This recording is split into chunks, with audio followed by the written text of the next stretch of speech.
Hey guys, it's Graham. I am an Oklahoma truck driver and a big time reader. I finish audiobooks all the time because of my job, and I like to tell you about them on the drive home. The book of today is the third in the Codex Babylon series by Rob Kroese.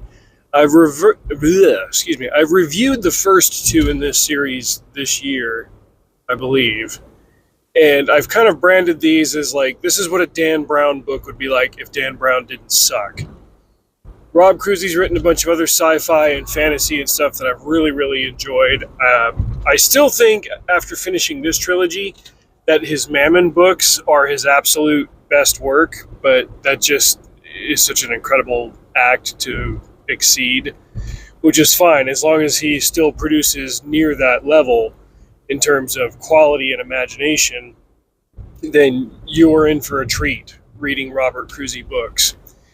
The very brief summary of this series is that some sort of evil entity is harnessing the power of both technology and demons to subjugate humanity, and the only way to stop it is by finding some book that is lost to time and engaging in actual time travel to find it when it was hidden during the Crusades.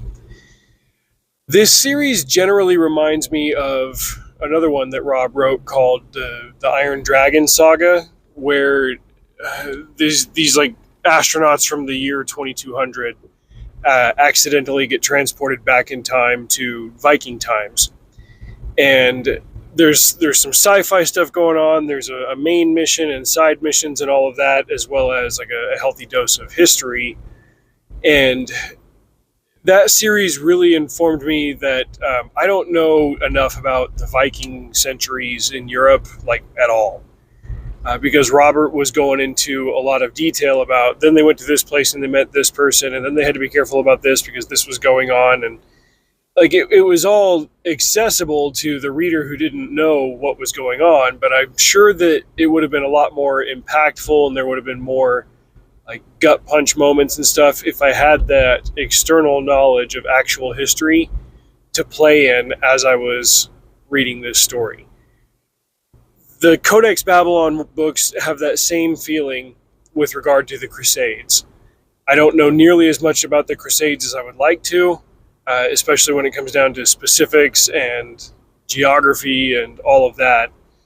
And so I'm sure that a lot of the historical tidbits in this trilogy would have landed better with me if I did, but I'm ill-equipped on that as a reader. Nevertheless, he gives you what you need to enjoy the story and to understand the story on its own, like for what it is.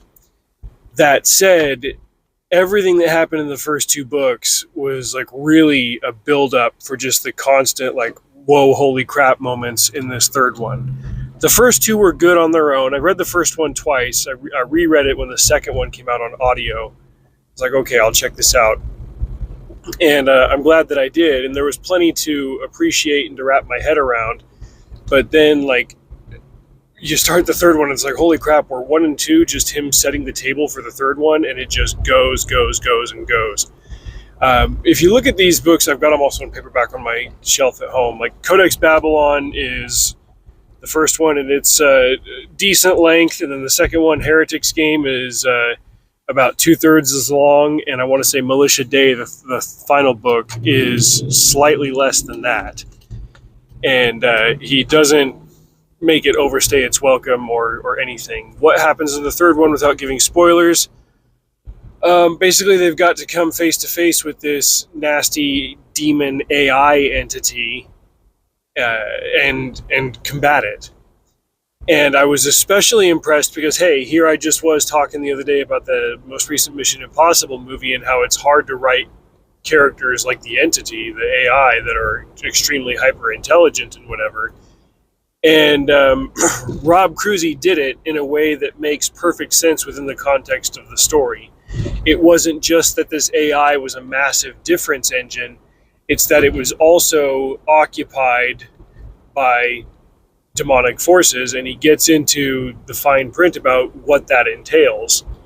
And essentially, when the protagonists finally square off against the manifestation of this AI demon, it becomes a problem-solving game for them to figure out, like, how do we finally beat this thing in a way that it can't see coming. And it even like calls out their move. I know what you're thinking. You're going to do this and this. I know that's why you're here. And I know it's like, okay, cool. Rob found an intelligent way to go up against this problem and beat it. And I just like the timing on this couldn't be better. Like I just titled that video like, this is the hardest thing to write and this is the easiest thing to get wrong. And then Robert writes this book where he's like, yeah, I made this work. I'm like, frick, yeah, you did, dude. So, man, I love that feeling that I get when I'm listening to a book or reading a book in print and just going through it. Like if I'm reading the paperback or something, I look up and like 10 pages have gone by and I haven't even been counting. I've just been so engrossed in it. And same thing with the audiobook. Like I just want to listen straight through, and if something happens and I've got to pause it, like I get a little bit annoyed. Like, no, like, every part of this is good and it's flowing well and it's scratching all of those itches. Militia Dei does that. It's hard for me to say anything more than that without spoiling it. I think the one thing that I will kind of elaborate on, and I tweeted out about this, about how chapter 4 was a kick to the gut. At one point, they got to travel to the future from 2023 when the book like initially takes place. They do a bunch of jumps into the past, and finally in this one they have to jump to the future. They jump into a future where an AI entity has become like not self-aware necessarily, but like omnipotent, and they walk through the dystopian hellscape of what the world looks like under that. Like it goes full Skynet, but it's not creating drones to go around and just, oh, must eradicate humanity. What it does is so much worse than that. And it's made especially hellish to the reader because you can look at like a base level of human civilization and then like civilization under the totalitarian control of a robot computer mind. And then you look at where we are now in real life and it's like, oh, dude, we're like 80% of the way there. That's bad. So just a really, really awesome ending to a series that has been like good so far. But not only did he nail the landing, like he saved the absolute best for last. These are shorter than his other books, and they move a lot more smoothly than his other stuff. But man, this third book, like if you try these and like the first two are you're like, okay, 3 stars, 4 stars, like, I could work my way through it. Like if you've had that experience with the first two where like you were lukewarm on them, read these all as one book, and especially get to the third one, and you'll see like why things played out the way that they did in 1 and 2, and you'll be highly rewarded by the third one. Content warning, there's some language here and there, but none of it exceeds anything in a PG-13. There's a couple of random S-bombs and stuff. Other than that, just a fantastic ending. Great job, Robert Kroese.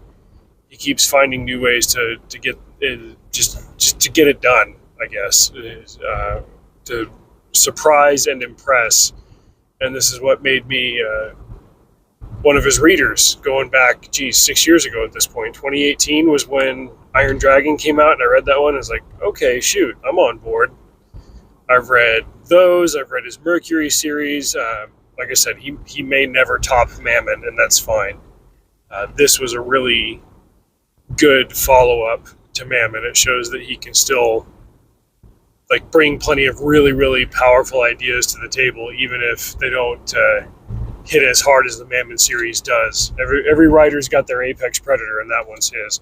This one is a great showing after such a strong one. So definitely check out the Cross Time Crusade series, Codex Babylon, Heretics Game, and Militia Dei. Till next time, drive safe. See you out there.